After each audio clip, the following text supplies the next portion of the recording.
Hello and welcome to the Pretty Good Gaming Daily Triple, your no shit gaming news video. That's 3 news stories in one video with zero faff. Nobody likes microtransactions in video games, but that doesn't stop many game publishers stuffing them in anyway. Crash Bandicoot fans were excited to learn that a brand new Crash title will be coming out later this year, but concerns over Activision's track record with microtransactions were just below the surface. Activision has one of the worst reputations when it comes to microtransactions and additional game monetization, not just with its annual Call of Duty releases, but with the Crash franchise itself. After receiving largely positive reviews for the kart racing spin-off Crash Team Racing Nitro Fueled, the publisher added in a microtransaction store, which went about as well as you'd expect. After the trailer for the new game, which aired less than 2 weeks ago, these concerns were made worse by a Microsoft Store listing which highlighted that the game would offer in-game purchases. In other words, a 3D platformer in a kid-friendly brand will feature microtransactions, or at least that's what it seemed to imply. However, developer Toys for Bob attempted to clarify the situation on Twitter. Quote, "We're seeing confusion about microtransactions in Crash Bandicoot 4 and we want to be crystal clear.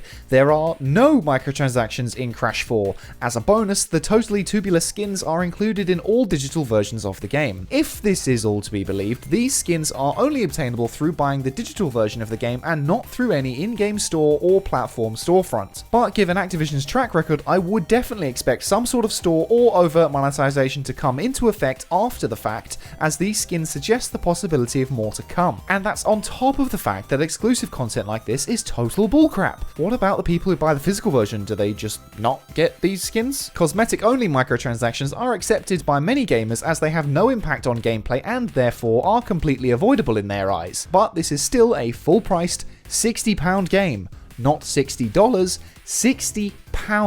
So that actually makes it more expensive than usual. The PlayStation Store page also describes a 2 to 4 player multiplayer component, and this seems to be offline only, but I wouldn't be surprised if that changed later to add non-local support. If that does become the case, and of course this is all conjecture, that would lead me to believe even more that they're going to add skins and stuff in so that you can show it off to your friends. The wording of Toys for Bob's tweet doesn't actually eliminate the possibility of microtransactions being added in the future, which is exactly what happened with Crash Team Racing. Some are giving credit to the devs for quickly addressing the controversy, and while they certainly did get on it quick, it actually does very little to clarify anything other than saying no microtransactions. There's so many more questions to add to that. What is their definition of microtransactions? Because that seems to vary a lot, Mr. Pitchford? Why did the store page list in-game purchases? What does that really mean? What about DLCs, new skins, new modes? All of those are potentially monetizable features which muddy the definition of microtransactions. If they add downloadable premium content to the various storefronts, but do it without a store in the game itself, many will consider that to be just DLC, which many don't class as the same thing as microtransactions, so at this point it's just a semantics game because they haven't actually been very clear about it. I'd love to believe them since Crash is an iconic franchise and I doubt Toys for Bob has any real control over what happens,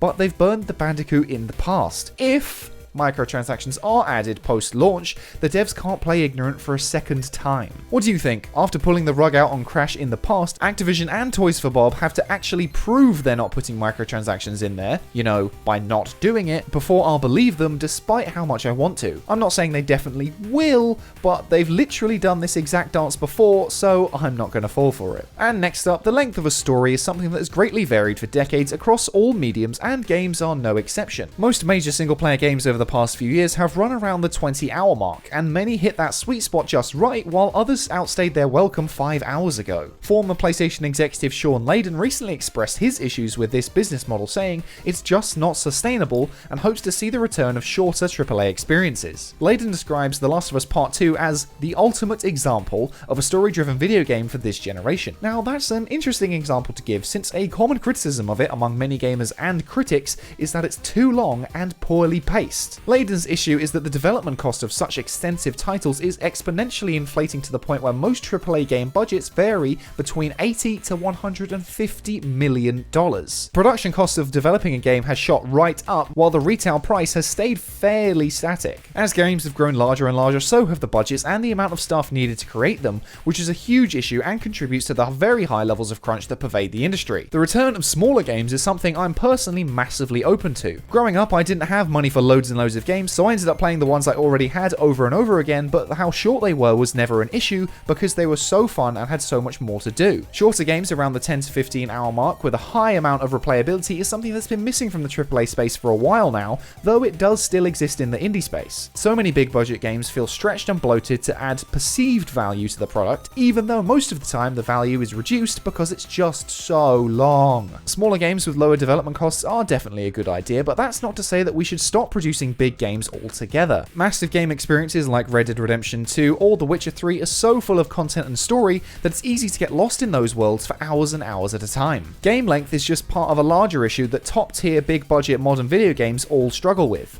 Variety. Sony is a really good example of this. It has dominated this generation in terms of big exclusives, but most of those are third-person narrative-driven action-adventure titles with little difference. It's a very vague and general genre descriptor, but it applies to all of them, and I still like all of them, but it's long overdue a shake-up. On the whole, I just want to see more variety in games. Variable prices, lengths, features, genres, stories, all of that will lead to a better industry in the future, but doing things differently involves taking risks, which most of these big companies are unwilling to do. I just hope we can keep our 100-hour Red Dead Redemption 2s and still get a few tighter, smaller scale 15-hour experiences as well. And finally, Amazon's Crucible came and went like a fart lost in the wind. You seem more like a knuckle-scrapping fart in the wind than anything else. It launched back on May 20th to a resounding However, instead of outright shutting the game down, Amazon is retiring the game back to a closed beta state. As of 9 AM Pacific time today, or 5 PM here in the UK, the game's return to a closed beta will begin. Just over a month after launch, the game's player count on Steam has dropped to just 100 concurrent players. Outside of this bizarre announcement about going back to beta, the statement itself is a fairly run-of-the-mill PR spiel that promises the gameplay experience will remain unchanged. From what I can gather, there wasn't anything particularly terrible about the game, it's just that no one cared. It was boring. It seems like making the game better isn't a case of fixing what's broke, because it isn't broken, it's just dull. Hopefully this move will make the game better in the long run, and it probably should have stuck around in beta for longer in the first place,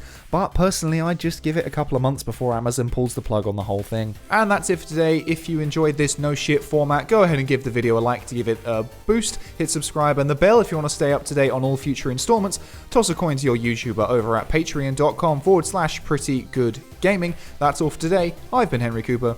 Bye for now.